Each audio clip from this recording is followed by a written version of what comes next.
Je considère ce processus comme rien de moins qu'une lutte pour l'âme de l'humanité. Cela commence avec un changement de vision du monde, en répondant à la question « Qui sommes-nous vraiment ? Qu'est-ce que la nature humaine ? Sommes-nous, nous les humains, ce que l'élite veut nous faire croire, des créatures stupides, avides, qui, si elles étaient laissées à elles-mêmes, tomberaient dans la violence et le chaos et qui, pour leur bien, nécessitent d'être contrôlées par une élite autoproclamée ? Ou sommes-nous naturellement aimants et créatifs ?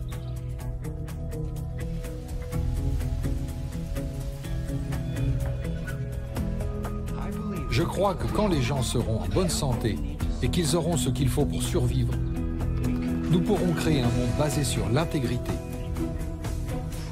la liberté et la compassion. Un monde dans lequel chacun pourra prospérer. De laquelle de ces deux visions sera fait notre avenir? C'est à nous de choisir, maintenant.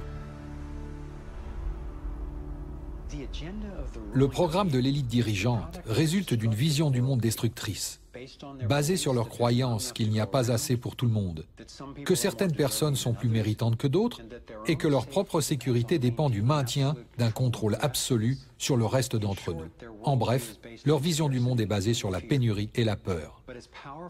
Mais aussi puissants qu'ils soient, les architectes du nouvel ordre mondial ne peuvent créer leur abominable vision sans notre complicité. Pour les arrêter, pour rendre leur programme obsolète, nous devons nous réveiller. Nous devons agir. Il s'agit du dernier effort, d'une phase particulière de la civilisation. C'est le dernier souffle, et j'utilise souvent la métaphore de la chenille se transformant en papillon, car la chenille croque son chemin à travers l'écosystème. Elle est très destructrice, mange 300 fois son poids en une journée, jusqu'à n'en plus pouvoir, se suspendre et s'endormir, avant que sa peau se transforme en une chrysalide solidifiée. Puis dans son corps, vous avez ces cellules imaginales, comme les appellent les biologistes, qui se forment, et le corps de la chenille devient une véritable source nutritive pour ces cellules. Mais ce qui est important au sujet de cette métaphore, c'est que l'ancien et le nouveau coexistent pendant un laps de temps. L'essentiel pour la chenille, c'est de préserver sa vie. Aujourd'hui, c'est un gouvernement désespéré qui essaie de contrôler le pétrole au Moyen-Orient et qui veut promouvoir l'énergie nucléaire et tout ce qui va avec. Ils en savent long, mais ils doivent se protéger eux-mêmes. C'est leur travail. Mais si vous aimez les papillons, il ne faut pas marcher sur les chenilles. On ne peut donc pas les détester, cela ne donnerait rien de bon. Mais si vous désirez de l'énergie alternative, ne demandez pas à une administration de l'économie pétrolière de la produire pour vous. Nous devons la produire nous-mêmes. Nous, cellules imaginales, devons montrer qu'elle est moins chère, plus rentable et plus efficace. Notre travail consiste à construire le nouveau monde. Si nous avions une vision globale pour nous dire que la crise est une naissance et que l'on a besoin de tout le monde, que tout le monde pourra obtenir ce qu'il désire vraiment, nous pourrions transformer ce monde de désespoir en la renaissance de la créativité et de l'amour de l'homme. Il peut sembler que l'élite dirigeante dispose de toutes les cartes, mais nous avons beaucoup d'atouts dans notre manche. D'abord, parlons chiffres. Peu de gens appliquent sciemment le programme de domination.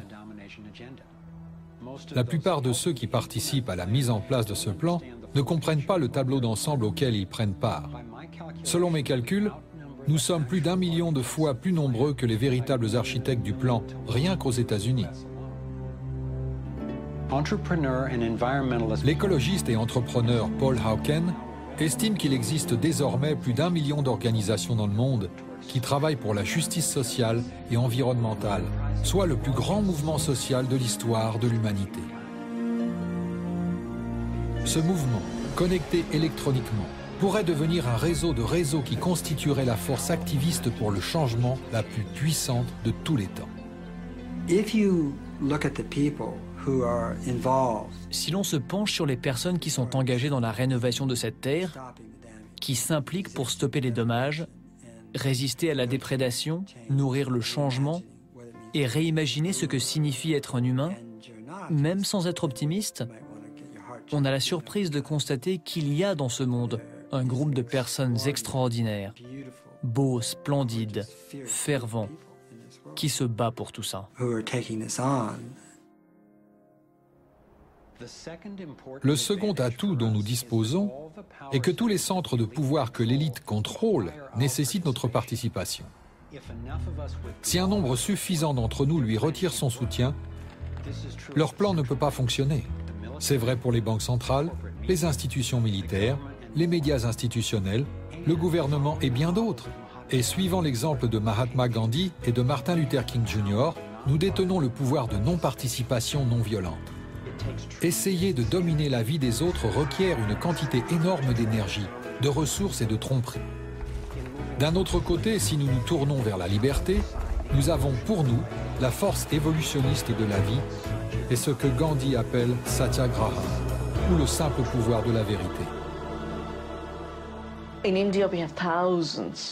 En Inde, on trouve des milliers de villages qui sont désormais des zones de liberté. Nous n'accepterons donc plus les brevets, nous ne coopérerons plus, de la même manière que Gandhi n'a pas coopéré avec les lois sur le sel. Nous ne permettrons pas que les substances chimiques et les cultures génétiquement modifiées s'installent dans nos écosystèmes parce qu'elles menacent la biodiversité. Et ce mouvement pour la liberté, qui concerne toutes les espèces, et pas seulement l'espèce humaine, est quelque chose qui grandit très rapidement et se reflète dans le mouvement en faveur des zones sans OGM en Europe. En un clin d'œil, un autre millier de zones sans OGM, 90% de l'Italie, 90% de l'Autriche. Les zones de liberté par rapport aux graines et à l'alimentation créent des changements conséquents. En Bolivie, un mouvement citoyen a pris d'assaut les rues en tapant sans arrêt sur des pots et des poêles et est finalement parvenu à stopper les entreprises étrangères à racheter leurs ressources d'eau. Bien que les médias institutionnels fassent de la rétention d'informations, il existe un nombre incalculable de belles réussites qui se produisent chaque jour dans le monde entier.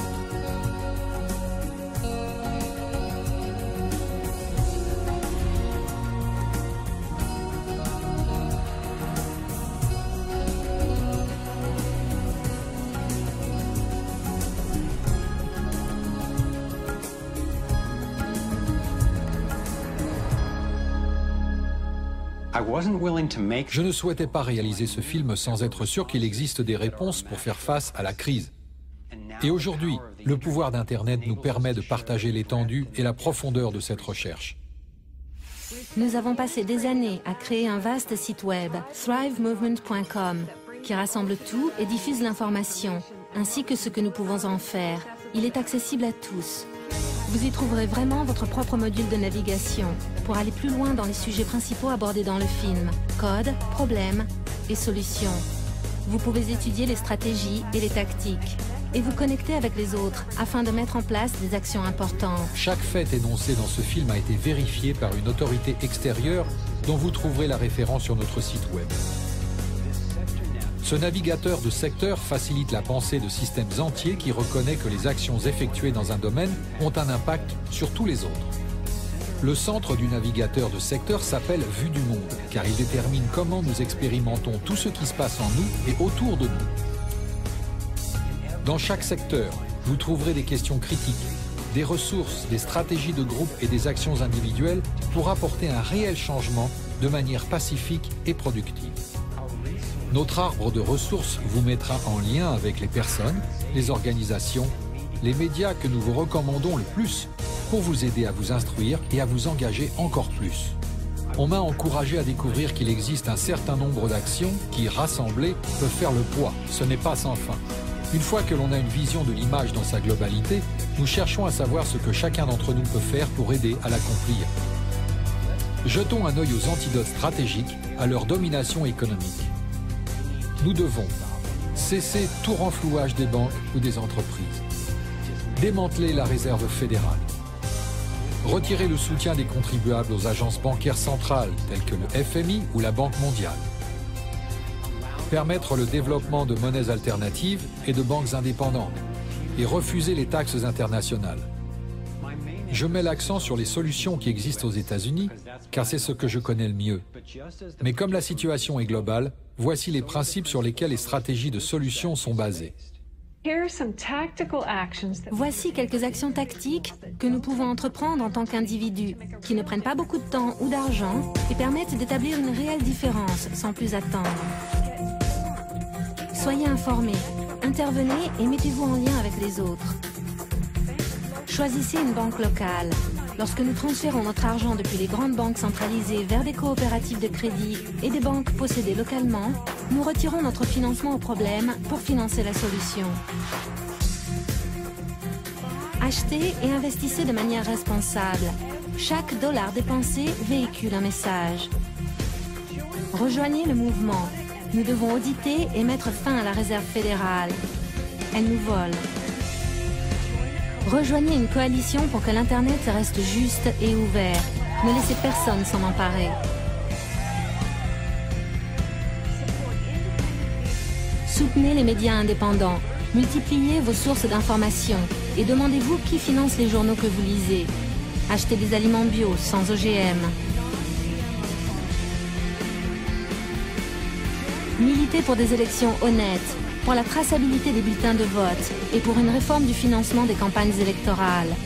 Le Congrès nous rendra des comptes uniquement lorsqu'il ne sera plus financé par des entreprises privées. Exigez de nouveaux modes de production d'énergie renouvelable. Demandez un débat ouvert sur l'énergie libre. Le bouleversement de la dynamique énergétique sera le changement le plus rapide que l'humanité ait jamais connu.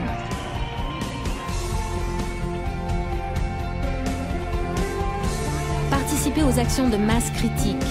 Cette stratégie de mise à profit de notre énergie consiste à attendre qu'un grand nombre d'entre nous soient d'accord pour entreprendre une action. Imaginez 1 million de personnes agissant à l'unisson.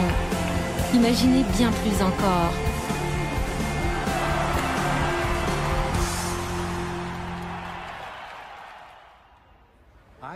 Le nombre de solutions à notre disposition et de personnes s'employant à en trouver de nouvelles m'a inspiré.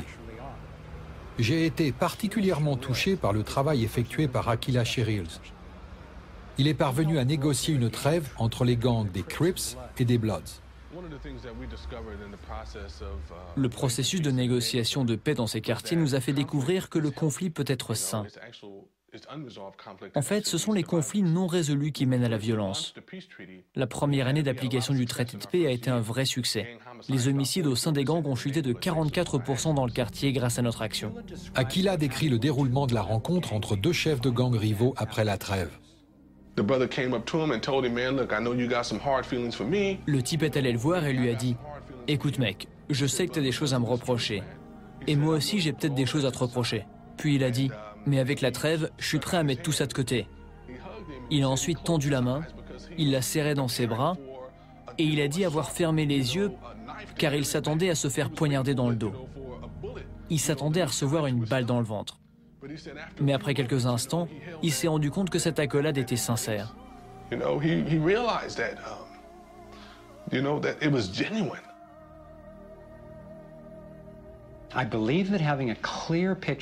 Je crois qu'il est aussi nécessaire de bien connaître notre potentiel que de découvrir ce qui nous empêche de l'exploiter.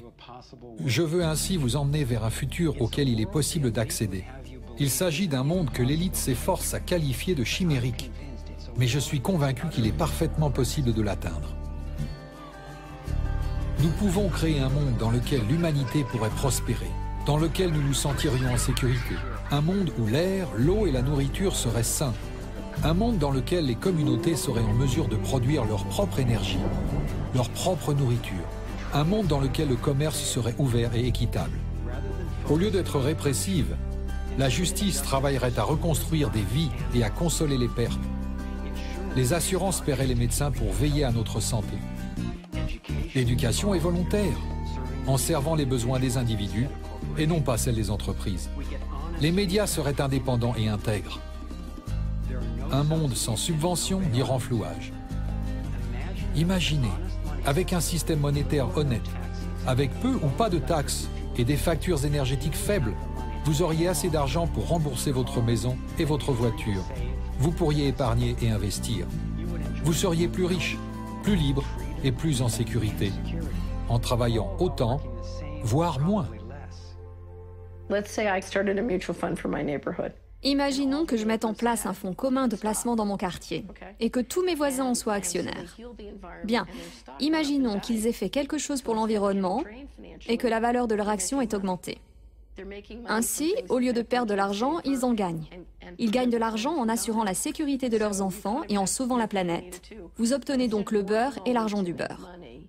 Au lieu de travailler toute la semaine pour gagner de l'argent et de sauver la planète le week-end, vous pouvez faire les deux en même temps du lundi au vendredi, puis passer le week-end à la plage par exemple.